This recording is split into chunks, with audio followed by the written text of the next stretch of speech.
All right, so next thing up is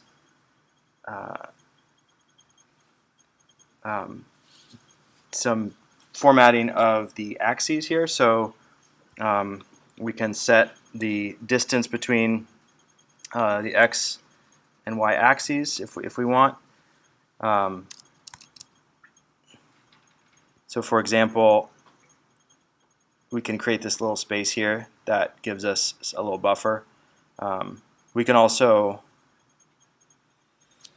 there's different ways to do this, but this is one way. And also the spacing between the axis labels and the axes themselves.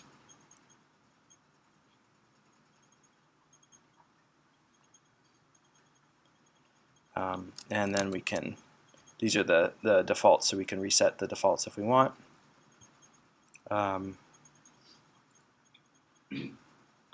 So sometimes you get clipping of the figure. There's an argument called, I think we'll see this later, when you save the figure, called bbox inches, and that will allow you to make sure that your figure doesn't get cropped when you save it as a PDF, for example. But you can also adjust the positions of the axes to make sure that you don't get clipping of those.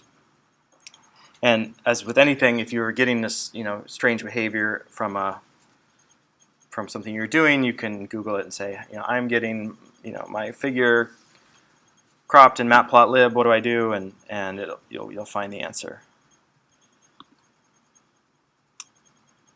So there's another option here called grid. So this will turn on grid lines, and we can also control the color, the alpha, the line style, and the line width. So here we've got just the standard grid, but if we wanted to do dashed with a blue line and slightly transparent, there's an option there. As we'll see with Seaborn, there's some sort of like overarching formatting that happens there as well that we can do. We can also control the spines, so we can say we want this. So the spines are the edges of the graph, so we can control the color and the width of those too. To say be red or blue or off. This is often handy if you want to control the kind of finer appearance of your graph, to turn those on or off. Okay, this one's pretty cool. So this is a twin axes. So what this does, this comes up a lot in science and marine science, where you want to have multiple y-axes. Say you want to have one on the left that shows one thing and one on the right that shows another thing, and combine them in the same plot. So this will allow you to do that. So you can say, first we're going to create our subplots here, and now you'll notice this actually only has one axis. We didn't specify any dimensions in our subplot, so this will just have one axis. But what we're going to do is we're going to create an axis.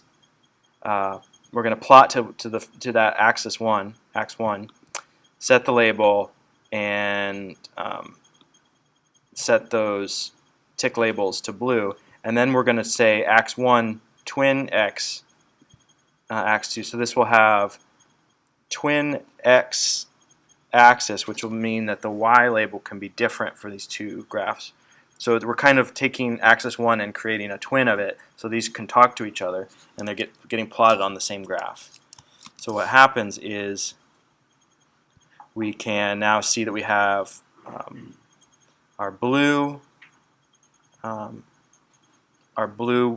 y-axis here has area in meters squared. This is this first data set, and then we plotted the second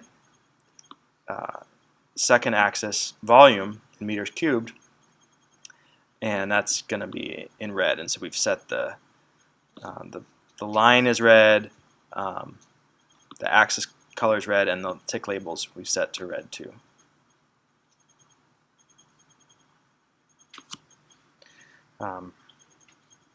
We can also control the axis position.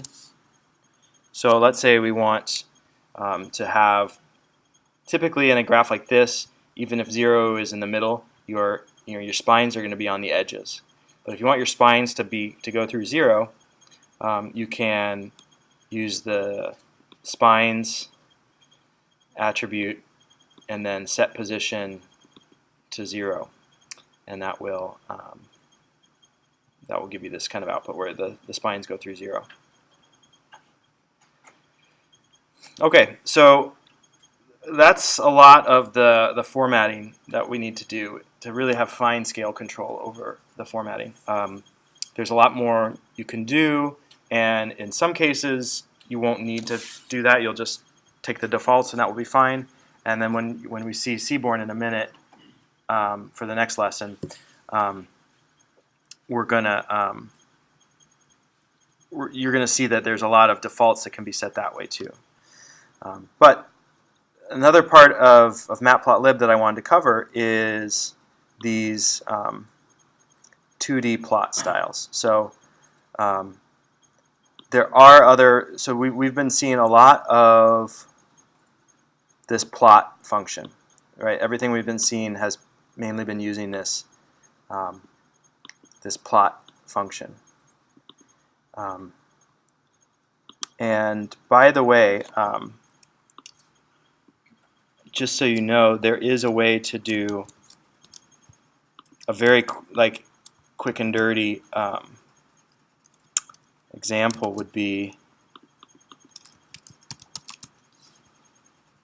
so the Matplotlib PyPlot has its own function plot. I don't cover this a lot because I think it's better to set up your figure and axis using, say, subplots ahead of time and then plot to the axes. But just like we've seen in a lot of examples in this class, the object, say in this case the axes object, has this method plot, but the whole module, the PyPlot, also has this option plot. So in this case, it's just it's on the fly. It's going to create the figure and the axes and plot. This does allow you to create a plot, but it doesn't give you as much control over the elements of the plot because you don't have that handle to change things. So so if you're in a hurry, this is another option, but I don't necessarily recommend it because you don't have as much control. So there's a couple more examples here that I wanted to go over. So there's we're going to show the scatter plot, a step plot, a bar plot, and this fill between plot.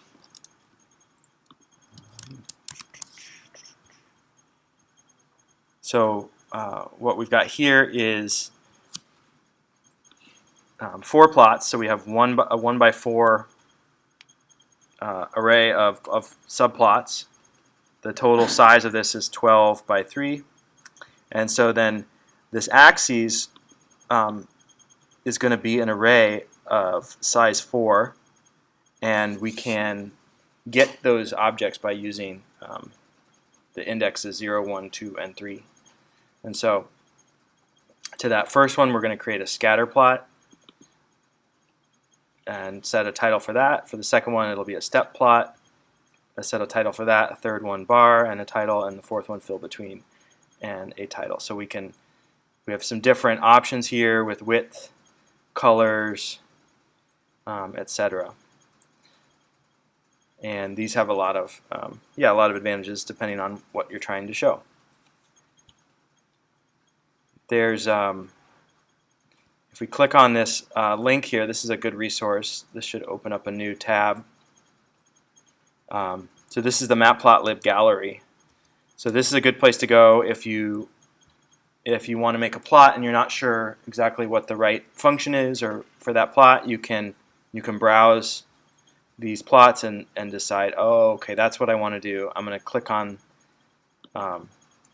this example, and it will provide the code to generate some example plots. So you can kind of use this as a template. You can copy and paste this to your notebook, make sure that it runs, and then change it, and use your data instead of the data that it gives you. So these are some examples. You also have one that might come in handy is using polar coordinates. So if this is something you use in your work, here's a way to do a polar graph. You just set polar equals true. Another really common one is a histogram. So there's two kinds of histograms here. One is a standard histogram, and the second one here is a cumulative histogram. So by default, I believe it will give you 10 bins, but you can set the number of bins. Here we have 50 bins, and here we're setting the lim based on the data, so max and min of that data set. So this is also really handy. Another one that comes up a lot is a stacked bar graph. So in this case, it's a vertical stacked bar graph, and the way this works is you specify the height of the bars, and then if it's a stacked graph, you set this bottom parameter. So the bottom is basically you're gonna set it to the height of the previous bar, and so it will start. The bottom is where it will start, and it will grow from there. So you have to tweak your data a little bit to make sure that you get the right output. But this example gives you some good guidance. And if you want to do a horizontal stacked bar graph, you can do. There's a function called bar h, which works the same way. It's got slightly different parameters. Yeah, here. So here's the horizontal bar here. So it has slightly different parameters, but this one also has error bars. So this is a pretty cool way to show your data. Another one that people like to use a lot is a pie chart. So here we're going to see an example where we have 4 categories. We've got a few things going on here, so we can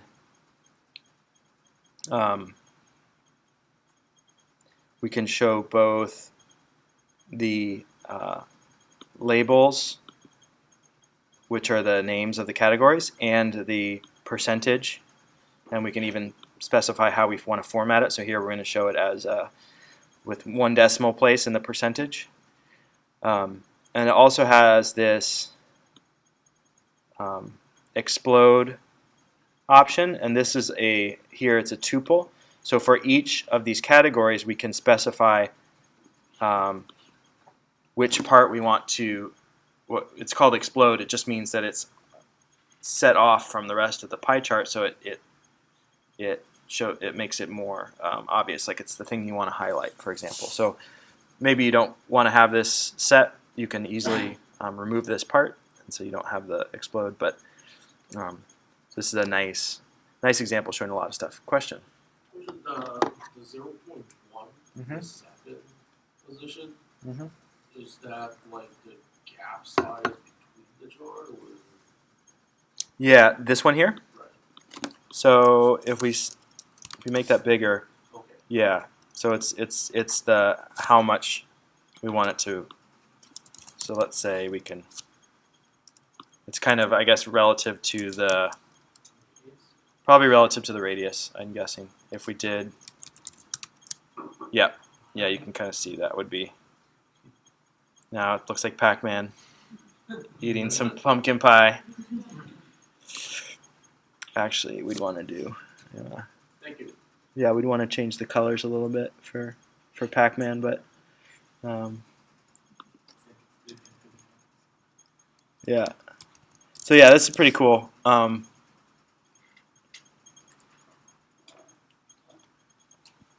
Another thing that comes up a lot in plotting is you want to annotate. You want to put text on your plot. I recommend learning how to do this because you can always go in and add text like after you create your plot, like in Illustrator. But if you go and change your underlying data, that makes it a little harder to update that text. Whereas if text is inside the plot, it makes it easier to automatically update it when your data changes. So here we're going to have these two plots here, and we're going to just label them. So the way this works is we have an X and a Y coordinate, the actual string that we want to label, and then we can specify a font size and a color. We can also specify the horizontal alignment and the vertical alignment. This is relative to this coordinate. So in this case we have this y equals x squared is at 0.15, 0.2. So 0.15 is the x, 0.2 is here. And this y is at 0.65, 0.1, so 0.65, 0.1. So you can see the horizontal alignment is and vertical alignment for this y equals x cubed it's really this point that we provided is right here instead of this one, which is down here. So depending on how you want your text to be aligned and etc., you have control over that. So I think that's really handy. Another one that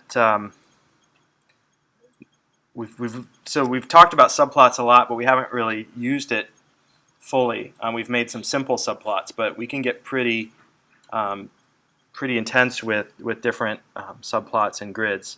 So if we want to set up a subplot, we can create the subplots here, and now we have this grid structure we can plot to using the axes handle. We also have this subplot to grid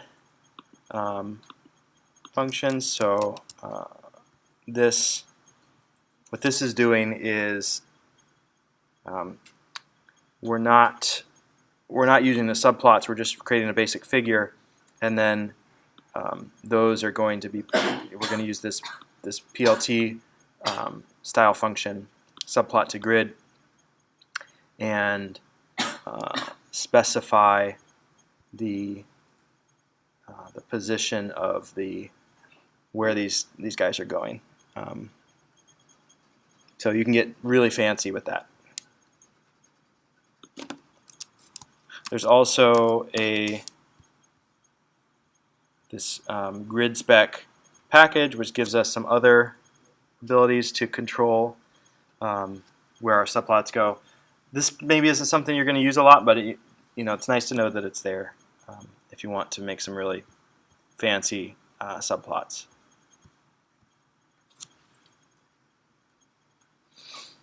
We saw this earlier where we can add axes to an existing figure, and this can be done if we want to, we have a figure and we want to add some axes. Say we want to zoom in near the origin. We can do it like this. Here we'd need to adjust the position of this because we've got some overlapping text on our things, but we can figure that out. The last couple things are here to do contour figures. So if you want to specifically show data using color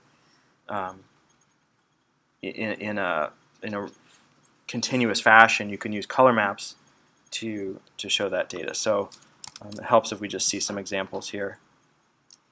So we're going to create a function that will help us generate some data, and then we're going to plot that. So don't worry so much about the math that's going on here. We just want to show that we can make a graph here. So here we're going to use this pcolor method, passing a special color map, Matplotlib red-blue color map, and this will give us this nice sort of heat map of our data.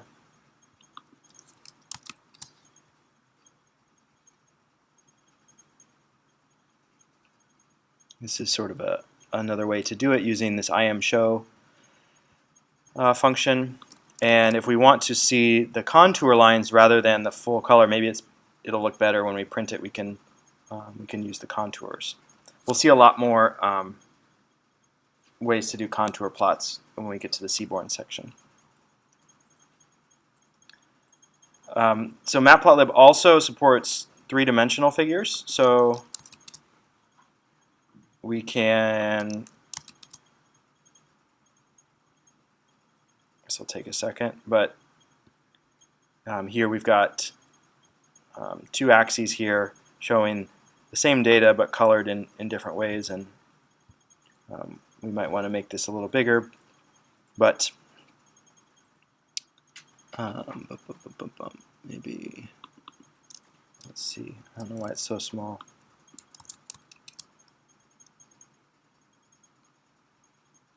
No, it's not working. But yeah, so there's a lot. This is showing a three-dimensional surface, but you can also do a three-dimensional scatter plot. Works really well. This is showing something similar with a wireframe. This is showing something similar, but with projections. So again, these are small, but you can see the what it's showing is the projection in 2 dimensions of the 3-dimensional distribution. So this can also be handy to see your data. So there's a lot more information that we can find online.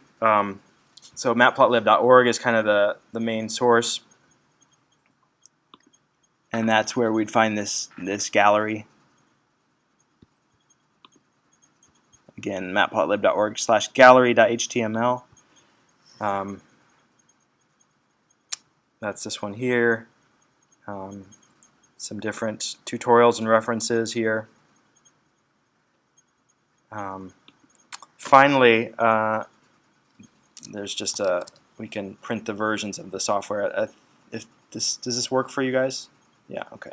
So this is a nice little thing. Sometimes you want to keep track of what was in your notebook, so you can run this to see what versions you had. So we will spend a lot more time with plotting, and we'll come back to some of these things in the next lesson. But at this point, are there any additional questions?